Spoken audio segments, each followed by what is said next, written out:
to Y2 Max exercise 1.1 sixth sum third subdivision.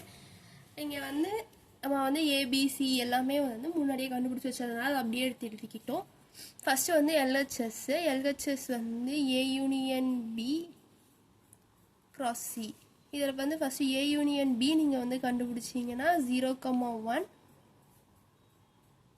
Union 2 3 4.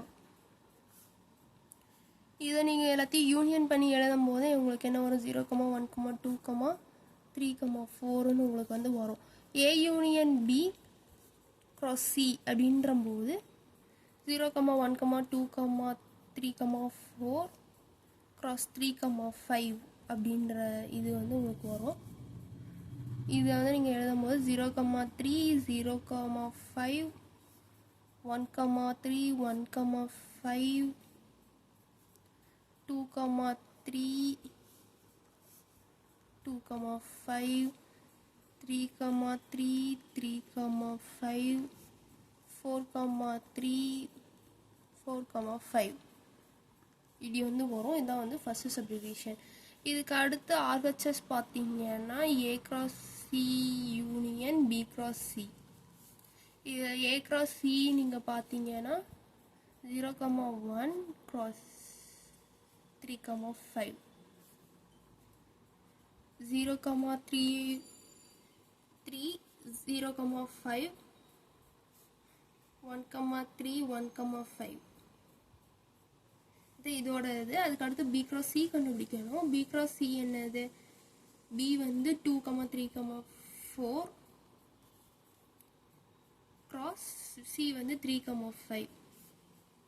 இதில் நீங்கள் பண்ணும்போது 2,3, 2,5, 3,3, 3,5, 4,3,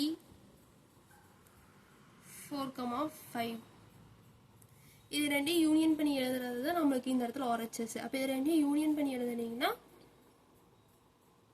0,3, 0,5, 1,3, 1,5 இங்கே வந்து 2,3, 2,5, 3,3, 3,5, 4,3, 4,5